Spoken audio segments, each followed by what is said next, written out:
Are you ready for some in-depth analysis on NBA player props? Well, get hyped because this video is packed with all the information that you need. And if that sounds interesting, let's dive in. Sub to the channel because your boy's getting busy. Coming to you live from the west side of Sydney. We've got the free picks and the juice and the daily. It's all free, you don't even have to pay me. What's up, everyone? And I hope you're doing well wherever you're watching this. Let's do a quick recap of yesterday's picks. Now, I'll start by saying that I know it's been a rough last couple of days, but I believe that in every loss, there's a lesson to be learned, and I've taken the time to reflect on what went wrong and how to improve for the future. So what did we learn about the recent picks yesterday? We had Zach LaVine overset 25.5 points. What I learned was that his form against the Pacers is inconsistent. Despite the great matchup, he still shot poorly. We had Julius Randle over 12.5 rebounds and Evan Mobley under 16.5 points. So those bets actually won. We learned that picking players based on the changes to the lineup worked well. No Robinson meant Randle covered his rebound line, and Mitchell back in the lineup led to less shots and touches for Mobley. Then we had Luka Doncic under 54.5 points, rebounds, and assists. We also had LeBron James under 47.5 points, rebounds, and assists. Look, with Luka and Bron, we learned that historical performance against teams means nothing, and greatness should never be doubted.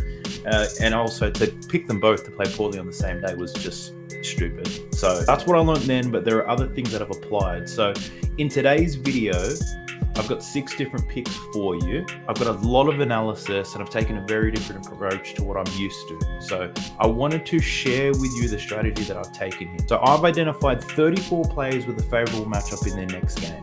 I've looked at factors such as matchups, lineup changes, recent form, performance against the opponent, minutes played, home and away performance, rest between games, and the expected pace of the upcoming game. I've given all of them a rating based on what I've found, and I've selected the players who scored in the top 20%. I've spent the last 3 hours researching, putting together the model, and writing up the analysis. And all I ask is that you show some love, like the video for the algorithm, sub to the channel if you want to see how this channel grows. The very first one is TJ McConnell.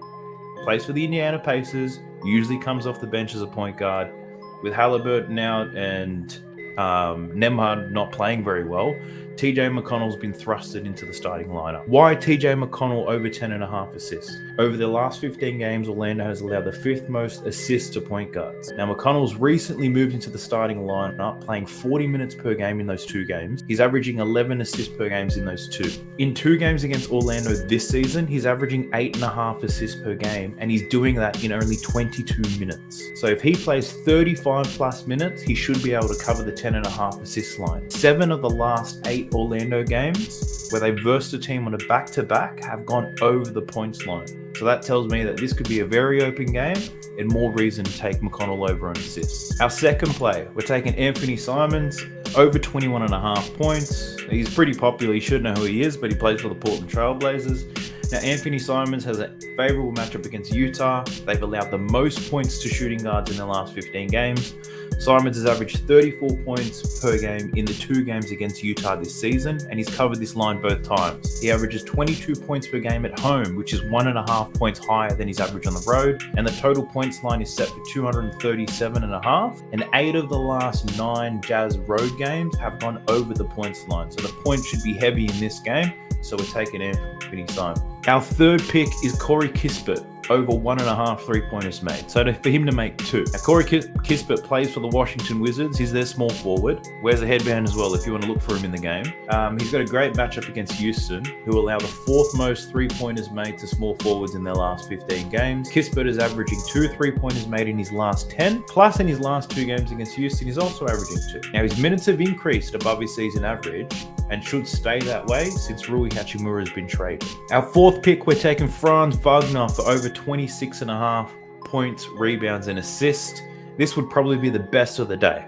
Here's why. He's got a favorable matchup against Indiana, who allows the 5th most points, 5th most assists, and the 6th most 3-pointers made to small forwards. They also allow the most fantasy points, which also just indicates how well-rounded Franz should play given the opportunity. Now, he's averaged 31.4 points, rebounds, and assists in his last 5 games. And in 2 games against the Pacers this season, he's averaging 33 points, rebounds, and assists. So his minutes have been very consistent, so he should see 32 plus minutes. His form at home has been great. He's covered this line 4 straight times at home, and he's got an average of 32.2 points, rebounds, and assists. Our 5th pick, we're taking Jalen Williams from the Oklahoma City Thunder, over 4.5 rebounds. He scored the highest on the model. He has a favorable matchup against the Atlanta Hawks, who allow the 2nd most rebounds to power forwards over the last 15 games. Williams is averaging 4.8 rebounds over his last 5 games at home and 5.4 rebounds in his last 5 games in total. He's covered this line of 4 of his last 5. He's played 1 game against Atlanta already in his young career, and he finished with 7 rebounds. His minutes over his last 5 games are at 32 per game, which is 4 minutes higher than his season average.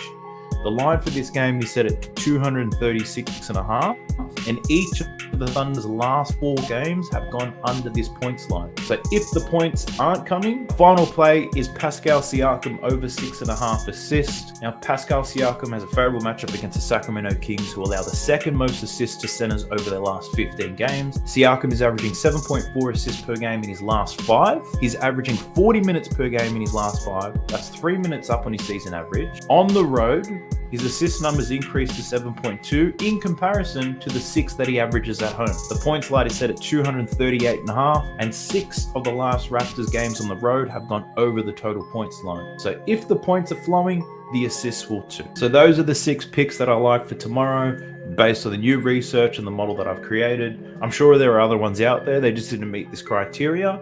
But let us know in the comment section what you thought of the strategy, what you thought about the write-up, the insights, and all that.